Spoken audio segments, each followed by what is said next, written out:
لپاره د ویاړ خبره ده چې موږ نن راغونډ شوي دونه واړه خلک ورته کړي ګلزمین خان په یاد کړي او د هغه په ژوند خبره وکړو.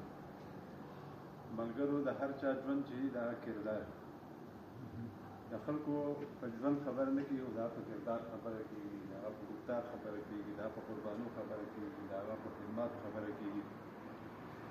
ګلزمین خان سره موږ ما په خپله تقریبا که دا ډېر کلي 14-17 کاله سره ده په اوږده پاتې شوی یم چې دغه زموږ خو ډېر زیات یادونه دي، څنګه چې ستاسو مختلف ملګرو مختلف یادونه دي.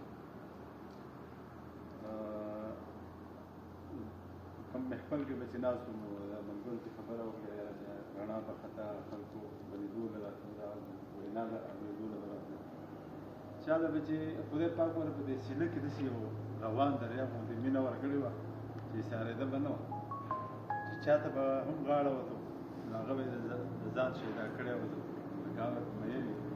ډېر مشران کشران داسې وو چې یو پېر ورسره میلاو شو نو هغه به بیا هغه محفل ته خامخا ځان باندې هغه به یې راوستو. نو دا په دنیا کې ما چې په خپله ډېر کم خلک لیدلي چې دا دومره خلک ورسره بېلتوله مینه کوي، هر قسم خلک ورسره مینه کوي. د هغه لکه د نظریې نه بالاتر خلک ورسره مینه کړې ده. او موږ که خوشحاله سره ستاسو نه ټولو موږ داسې خوشحاله یو چې دا ګلزمین خان واحد شخصیت دی چې هغه د موږ د ملګرو او د الله رضا به وه چې په ژوندانه ور دومره عزت کړی دی، احترام یې کړی دی، د هغه حق هغه ته په ژوندون رسول دی چې هر چا د خپلې د هغه نه ډېر زیات د هغه عزت کړی دی، احترام یې کړی دی.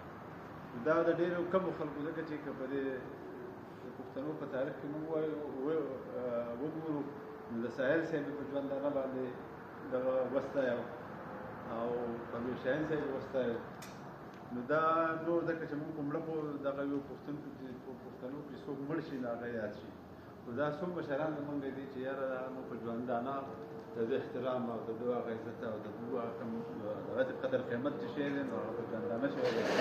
نو دا هم زموږ د ملګرو زموږ د خاص کر د سعودي عرب د تنظیم ملګرو ډېره خوشقسمتي به زه وګڼم چې یاره د چا په زړه به ارمان نه پاتې چې یاره ما ګلزمین خان سره دا ویلی وی دا ویلی وی. د چا چې څه په زړه ارمان و هغې په ژوندانه کړي دي. خپل سړه روټۍ ورسره نیمه کړې ده، د اوبو ګیلاس یې ورسره نیمه کړی دی، خپل ځای ته یې بولی دی، هغه تلی دی خبر. او هغه داسې یو انسان و چې هغه د هر چا لکه یو خوږ مشر چې د هر چا به د خپل د زړه خبره کوله. څوک به چې ته هر څوک به راته نه چې یاره نه ګلزمین خان سره زه دا خبره کوم او هغه په پوله غوږونه به اورېده او د زړه د اخلاصه به د هر چا په خبره باندې عمل کوو. څوک یې خفه کړی نه دی. غټ خبره ده چې د انسانیت او نن چې هغه که زموږ په دعاګانو کې یادوو، په محفلونو کې یادوو، کشران یې یادوي، مشران یې یادوي چې کوم ځای نوم راځي نو خلک ودرېږي د هغو مرۍ ویښلي چې یاره خلک پسې تر اوسه پورې جاړي. پلار یې 15-16 کاله وروسته وویل چې یاره زه حیران یم چې زه کله هم مقبرې ته ځم نو څوک نه څوک د هغه قبر ته ولاړ وي. نو نن سبا خو کال بس لکه خپل پلار د چا نه یاد او د ګلزمین خان الله تعالی ول داسې عزت ورکړی دی، دا د الله تعالی ورکړی دی چې نن هم لکه 8 کاله وشو ما په خیال په 2017 کې پاته شوی دی. خو اوس هم د چا نه داسې نه دی لکه یې چې موږ سره په روم ناست وو، موږ سره بله ور ناست وو. الله تعالی دې د هغه ژوند برکات چې کوم دي هغه زموږ په ژوند کې راولي، د ملګرو په ژوند کې راولي. زموږ د الله پاک څخه یاد نصیب کړي. زموږ دا ویناګانې د خدای پاک د هغه په شان دې خوږې کړي، په خلکو اثر کوي. او ملګرو هم په اتفاق به کېږي، په دې ورورولۍ به کېږي، په اوږه کوزولو به کېږي. هغه که یو خلک داسې ټول خلک دي چې خپل ځای بل له ورکړی دی، خپله کوڅۍ بل ته پرېښودې ده.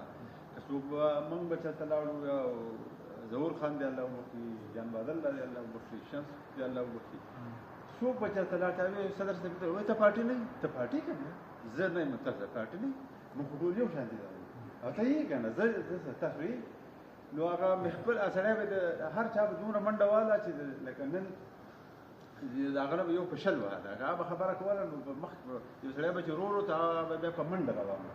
نو هغه دغه ورورولي پکې وه اخلاص وکړي، ایمانداري وکړي، د پارټۍ سره مینه وه، د خاورې سره مینه وه، د خپل ملګری خو نو دغه کردار دا ګفتار او دا پکار چې موږ په ځان کې راولو چې زموږ د هغه په شانتې څه نه څه د هغه وکړو. نو ملګرو دا سره جنډه ده او هغه به دا خبره ډېره کوله چې موږ به ستاسو په مټ، ستاسو په حوصله، تاسو به راپسې موږ به مخکې یو، که زموږ په سینو باندې ګولۍ ولېږي ستاسو په سر، ستاسو په ډاډ به مخ وړو. انشاءالله د باچا خان د سره جنډه به مخ په وړاندې وړو او د دې خاورې خدمت به کوو. والسلام.